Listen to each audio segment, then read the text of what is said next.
Assalamualaikum warahmatullahi wabarakatuh. Kami dari kelompok 1 akan menjelaskan tentang gangguan terkait stres. Pembahasannya yang pertama yaitu stres dan kesehatan. Yang kedua, gangguan penyesuaian. Yang ketiga, gangguan stres traumatis.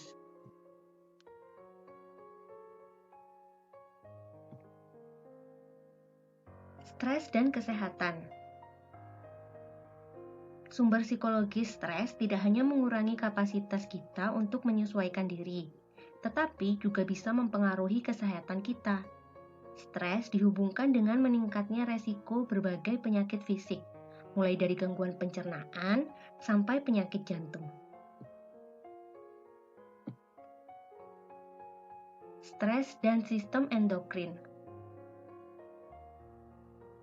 Berikut ada pada halaman 153.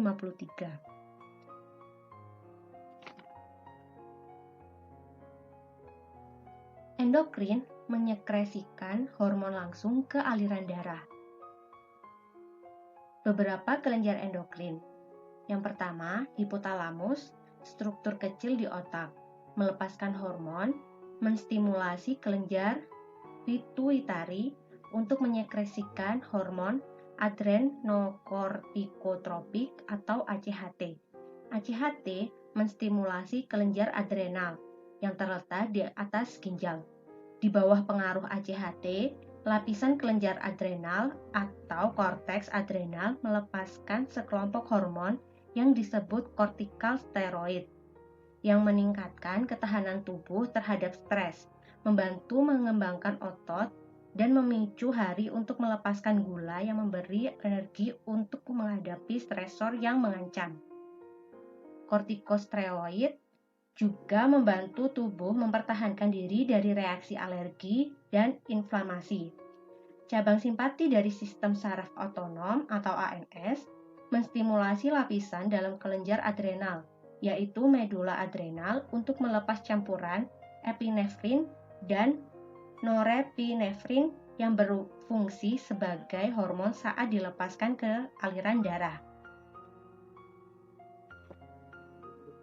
Norepinefrin juga diproduksi di sistem saraf yang berfungsi sebagai neurotransmitter. Secara bersama-sama, epinefrin dan norepinefrin menggerakkan tubuh menghadapi stresor dengan meningkatkan kerja jantung dan menstimulasi hati untuk melepaskan cadangan glukosa atau bentuk gula yang digunakan sebagai bahan bakar sel di dalam tubuh.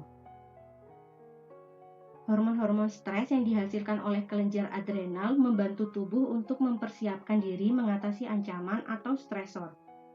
Begitu stresor telah hilang, tubuh kembali ke kondisi normal.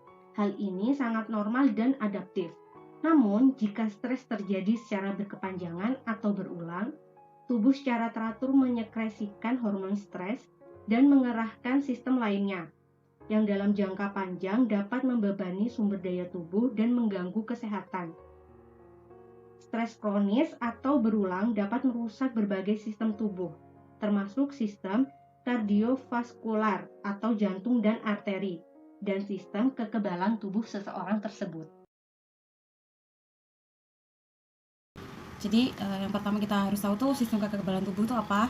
Di sistem kekebalan tubuh adalah sistem pertahanan tubuh terhadap penyakit. Nah, tubuh manusia nih diciptakan untuk dia bisa menghadapi penyakit dan virus-virus yang ada dari luar, virus, luka atau apa segala macam. Dan tubuh manusia ini dirancang untuk terus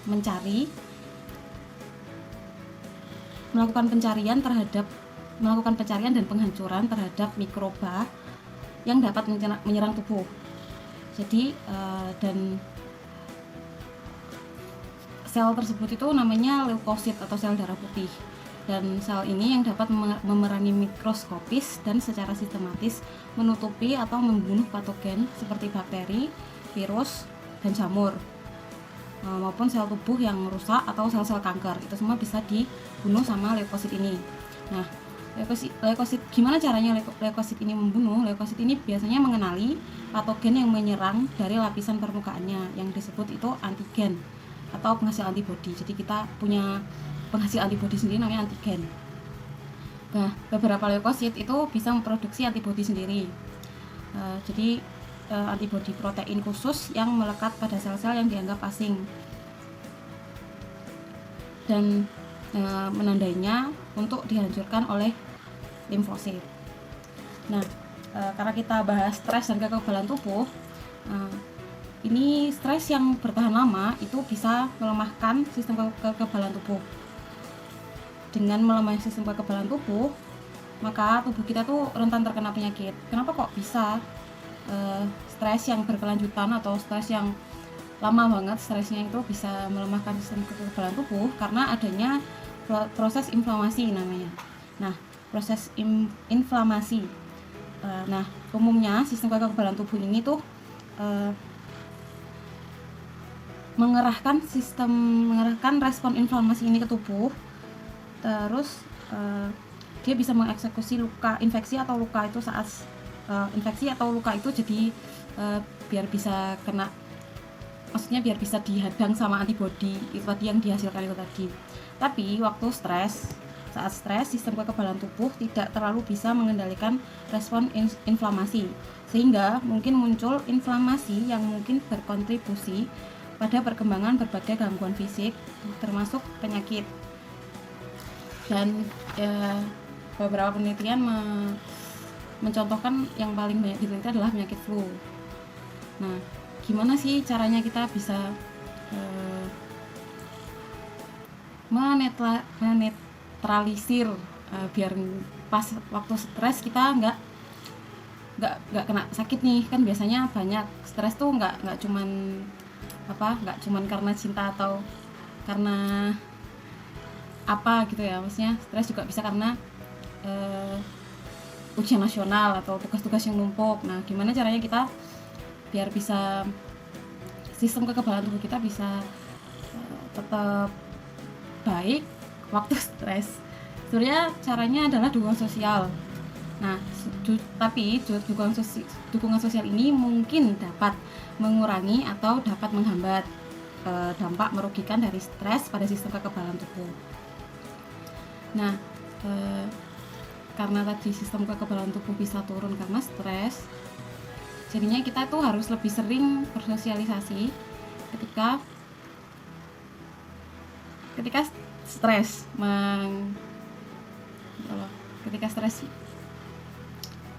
menghampiri kita.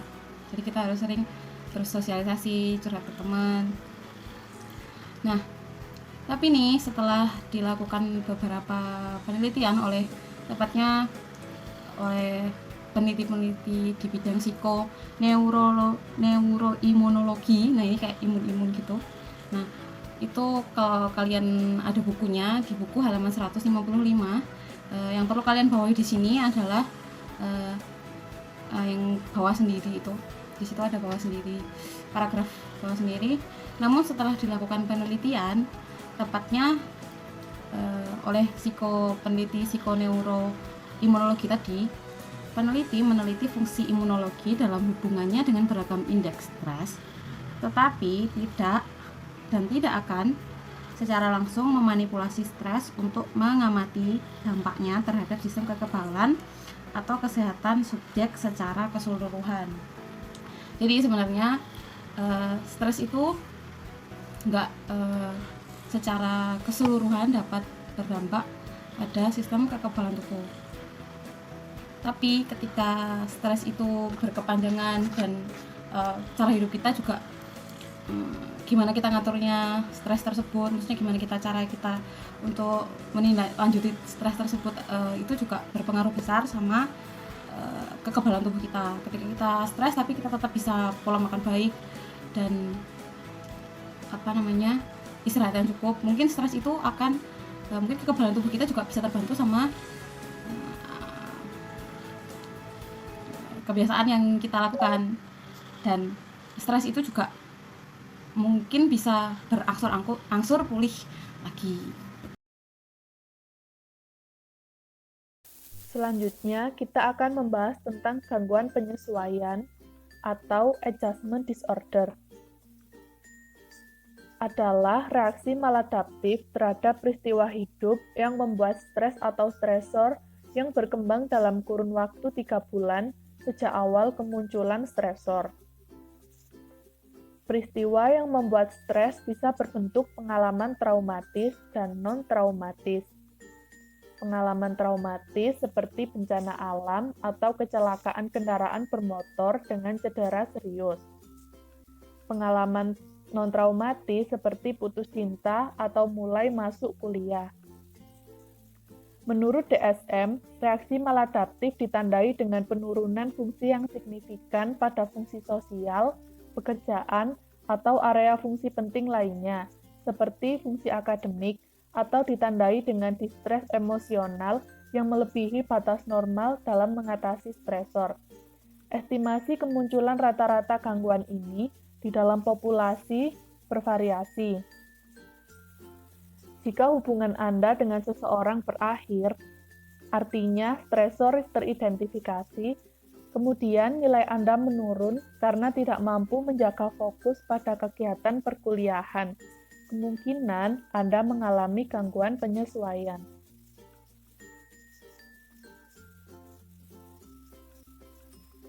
Jenis-jenis gangguan penyesuaian. Yang pertama, gangguan penyesuaian dengan mood depresif. Ciri utamanya kesedihan, menangis, dan perasaan putus asa. Yang kedua, gangguan penyesuaian dengan kecemasan. Ciri utamanya kekhawatiran, gugup, gelisah, atau pada anak-anak ketakutan untuk berpisah dengan figur lekat utama, yaitu ibunya. Yang ketiga, gangguan penyesuaian dengan gejala campuran antara kecemasan dan mood depresif. Ciri utama, kombinasi dari kecemasan dan depresi. Gangguan penyesuaian dengan gangguan perilaku. Ciri utamanya, pelanggaran hak orang lain atau melanggar norma sosial yang sesuai dengan usia seseorang. Contoh perilakunya, vandalisme, membolos, berkelahi, ugal-ugalan, dan tidak melakukan kewajiban hukum. Yang kelima, gangguan penyesuaian dengan gejala campuran antara gangguan emosi dan perilaku. Ciri utamanya, gabungan dari gangguan emosi seperti depresi atau kecemasan dan gangguan tingkah laku. Yang terakhir, gangguan penyesuaian tak tergolongkan.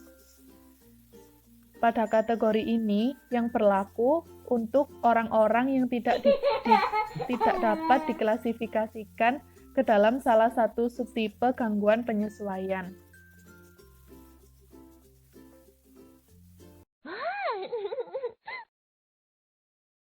Ini adalah gangguan stres traumatis.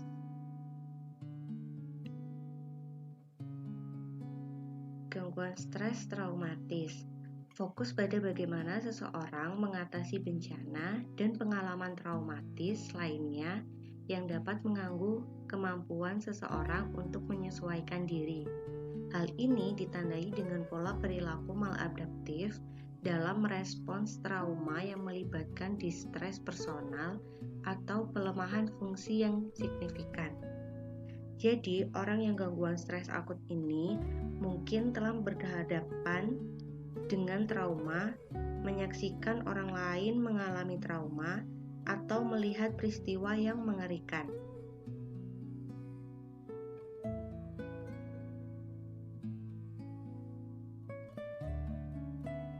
Ciri-ciri gangguan stres traumatis.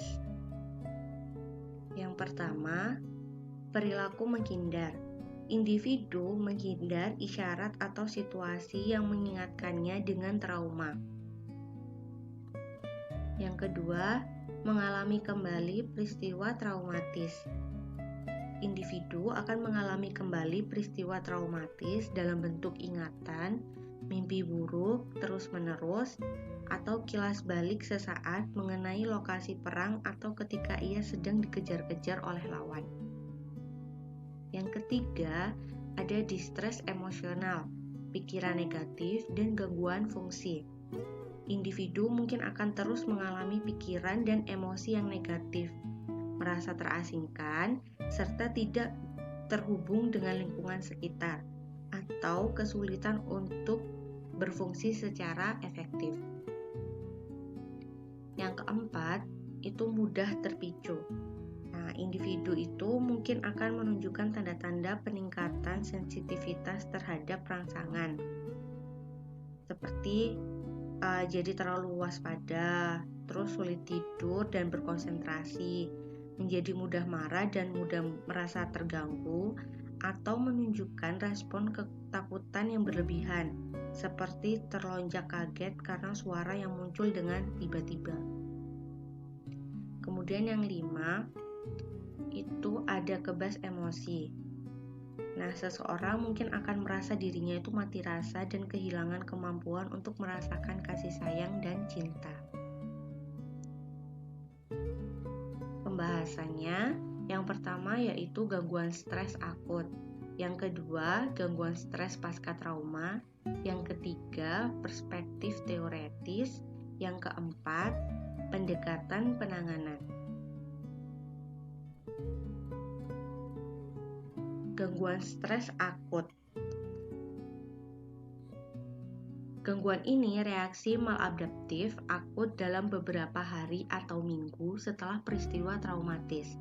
Nah, orang itu dengan gangguan ini akan merasa linglung atau menganggap ia berada di dalam mimpi atau di dunia yang tidak nyata, dan mereka akan mengalami masalah tidur dan berkembangnya perilaku yang sensitif, agresif, respon yang berlebihan terhadap suara yang muncul secara tiba-tiba.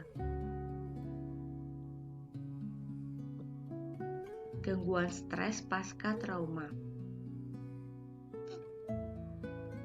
Gangguan ini reaksi maladaptif berkepanjangan terhadap peristiwa traumatis.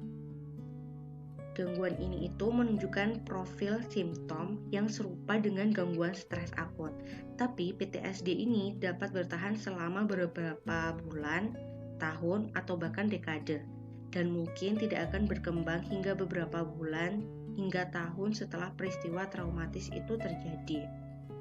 Nah, para peneliti sudah mengidentifikasi faktor-faktor tertentu yang dapat meningkatkan resiko seseorang itu dalam mengembangkan PTSD ketika dihadapkan dengan stresor traumatis. Nah, yang pertama, itu ada jenis kelamin. Wanita memiliki kemungkinan yang lebih besar untuk mengembangkan PTSD ini kurang lebih 2 kali lebih tinggi dari pria. Yang kedua, itu personal dan biologis. Peneliti melaporkan bahwa amigdala, struktur kecil di dalam sistem limbik otak yang memicu respon rasa takut tubuh, itu berukuran lebih kecil pada sekelompok veteran perang dengan PTSD dibanding dengan amigdala para veteran perang tanpa PTSD. Hal ini menariknya, faktor biologis yang bertanggung jawab atas kemungkinan beberapa orang mengembangkan PTSD ketika berhadapan dengan trauma, sementara yang lainnya itu enggak. Kemudian yang ketiga, pelecehan seksual di masa anak-anak. Nah, ini kurang dukungan sosial, terus terbatasnya kemampuan coping. Yang keempat, ada faktor kepribadian. Ini rendahnya tingkat self-efficacy dan tingginya tingkat antagonisme berhubungan dengan meningkatnya resiko PTSD tersebut. Berikutnya ada perspektif teoretis. Di dalam kerangka teori pengondisian klasik, pengalaman traumatis adalah stimulus terkondisi yang dipasang dengan stimulus netral yang terkondisi, seperti tatapan, suara, bahkan bau yang diasosiasikan dengan trauma. Contohnya itu medan perang atau lingkungan masyarakat di mana seseorang itu telah diperkosa atau diserang. Akibatnya, kecemasan menjadi respon terkondisi yang muncul karena paparan stimulus terkait trauma. Nah, petunjuk bahwa mengaktifkan kembali stimulus negatif atau kecemasan itu dihubungkan dengan yang pertama pikiran, Yang kedua, memori. Yang ketiga, cuplikan mimpi yang terkait oleh trauma.